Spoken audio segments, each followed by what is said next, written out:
ये आप कब वापस लीजिए, कौन कर रहा है? ये 100 नहीं है, आप नहीं कहेंगे क्या? मेट्रो विजन अस्पताल द्वारा जान जोखिम में डालने व चिकित्साई लापरवाही के संबंध में शिवसेना पश्चिमी ने आज बरेली जिला अस्पताल पर सीएमओ का घेराव किया और कठोर कार्रवाई और अस्पताल का लाइसेंस निरस्त करने की मांग की है।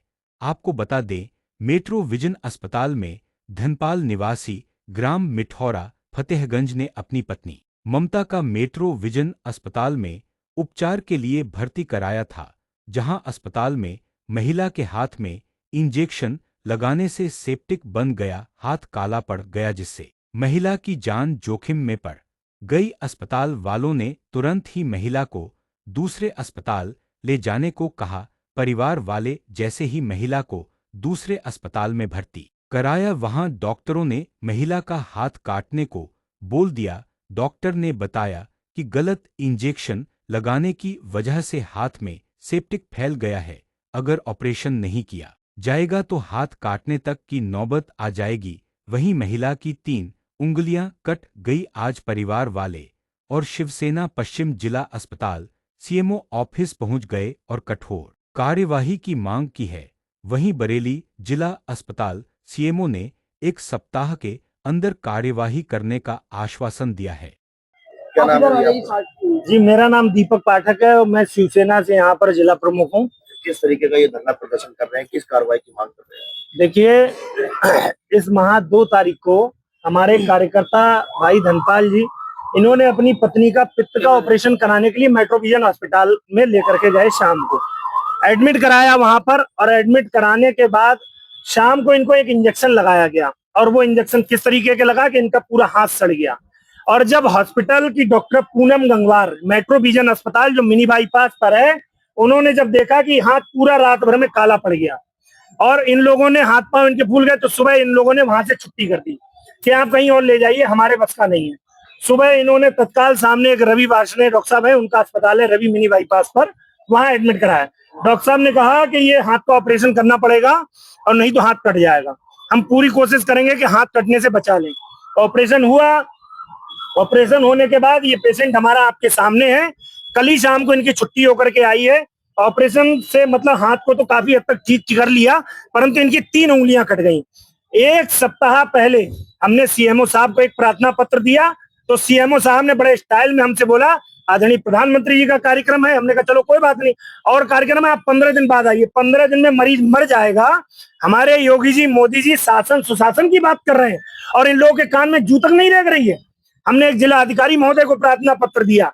मजबूर होकर के उस हॉस्पिटल पे अभी तक कोई कार्रवाई नहीं हुई। किसी ने वहां बात करने की कोशिश की तो अस्पताल की तरफ से ये बताया गया कि हमारा सब मामला निबट गया, और पूनम मैडम के डॉक्टर विजय कोई है यहाँ पर सरकारी अस्पताल में होंगे, वो उनके भाई हैं, उन्होंने सारा मामला सेट कर लिया। की मांग कर रहे हैं आप लोग? देखिए, इनको जो इनके साथ अंग भंग हुआ है, हम सबसे पहले इस पर मुकदमा लिखवाएंगे, और ये अस्पताल अगर सील नहीं होगा तो शिवसैनिक यहाँ भूख हड़ताल पे बैठेंगे।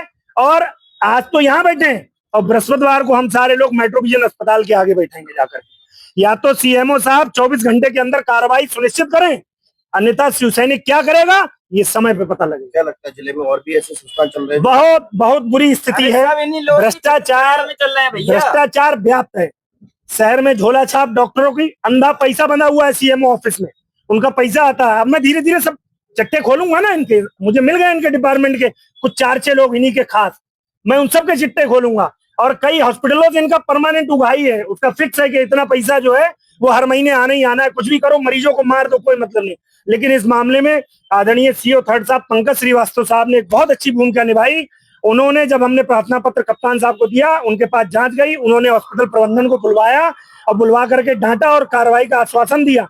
बट उनका भी कहना यही है कि जो सीएमओ ऑफिस से हमारे पास कार्रवाई होगी उसी के संगत धाराओं में हम आगे की कार्रवाई करेंगे। लेकिन सीएमओ साहब तो पता नहीं कौन सी नींद में सो रहे हैं। अब आज पता लगेगा कौन सी नींद में सो रहे हैं।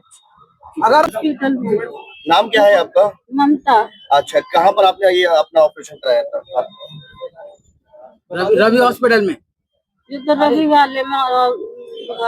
इससे पहले आपने कहाँ कराया? उससे पहले तो देखो कि मेट्रो विजन में मुझे भर्ती कराया गया था, तो वहाँ पे मेरे दर्द हो रहा था पथरी का, तो वहाँ पे इंजेक्शन लगाया था तो देखो कि मेरा हाथ काला पड़ता चले गया, नीला पड़ता चले गया। मैंने 2 तारीख को, क्या नाम है आपका? मेरा नाम ओम बाबू है। क्या मामला है बताइए। मामला ये है, 2 तारीख को मैंने अपनी सास को मेड रिवीजन में एडमिट कराया था। उसके बाद उन्होंने इसमें इंजेक्शन कौन सा लगाया ये तो सर हमें नहीं मालूम कौन सा लगा। उसके बाद तुरंत इनका हाथ नीला काला पड़ने लगा। उन्होंने रात भर ट्रीटमेंट करा उसका। जब रात भर ट्रीटमेंट कुछ उनका सुधार नहीं आया तो सुबह 4 बजे के बाद मुझसे उन्होंने कह दिया कि बड़े हॉस्पिटल में आप ले जाइए। उसके बाद मैंने 3 तारीख को रवि हॉस्पिटल में दिखाया गया और उन्होंने कहा तुरंत इनका ऑपरेशन होगा वरना हाथ काटना पड़ेगा। उसके बाद ये 19 दिन उसमें रही हैं। कल ही इनकी मैंने छुट्टी कराई है और इनके 3 उंगली परसों कट चुकी है। हाँ यही करते हैं, पहले तो इनका हरदाना गया उसका लिया जाए और हॉस्पिटल में केस मुकदमा मेट्रो हॉस्पिटल में किस डॉक्टर ने देखा था? उस समय देखा सुरेंद्र वर्मा ने देखा था और पूनम गंगवार ने देखा था। ठीक। शिवसेना वालों ने धरना प्रदर्शन किया है सीएम ऑफिस पे, किस वजह से धरना प्रदर्शन किया गया, क्या कार्रवाई की मांग की गई? जो कि हमारे संज्ञान में आया है कि कोई महिला पेशेंट विजन मेट्रो हॉस्पिटल में है, उसने एडमिट किया होगा, कोई उन्होंने ट्रीटमेंट दिया होगा, ट्रीटमेंट के बाद में कुछ हो सकता है कमी आई हो तो उन्होंने हमारे 1 हफ्ते पहले शिकायत की है। उसके लिए टीम गठित कर दी गई है। टीम में डिप्टी सीएमओ, एक जनरल सर्जन है, वो जो भी टीम निर्णय लेगी उसके अनुसार नियमानुसार उस अस्पताल में कार्रवाई की जाएगी। सर आरोप लगाए हैं कि शिकायत दर्ज करने के बाद भी कार्रवाई अब तक नहीं। देखिए एक प्रोसीजर होता है विधिक कार्रवाई के अनुसार कि अगर 1 सप्ताह में दी है तो टीम गठित करने के उपरांत कम से कम 1 सप्ताह और लग जाता है। तो उसमें जो है मरीज को प्लस हॉस्पिटल के जो भी संचालक उनको बुलाया जाता है, वो अपना अपना पक्ष उसमें रखते हैं और जो भी अभिलेख उनके होते हैं अस्पताल में उसके आधार पर हमारी कमेटी जो है निर्णय लेती है। क्या लगता है इन दिनों काफ़ी सारे हॉस्पिटलों की शिकायत आती है अस्पताल पे लेकर, तो लगातार कुछ ना कुछ कार्रवाई तो होती है लेकिन कहीं कोई आश्वासन लोगों को मिलता है? और नहीं हमारी तरफ से अभी जो है हम डिप्टी सीओ ने अभी पिछले 3 दिन में लगभग 3 हॉस्पिटल सील किए हुए हैं विभिन्न जगहों पर और कार्रवाई कंटिन्यू चल रही है और कि कोई सेटिस्फाई नहीं होता है तो उसके लिए हम बैठे हुए हैं। आप हमसे शिकायत कर सकते हैं, उस पर नियमानुसार कार्रवाई हम करने के लिए तत्पर हैं। Thank you.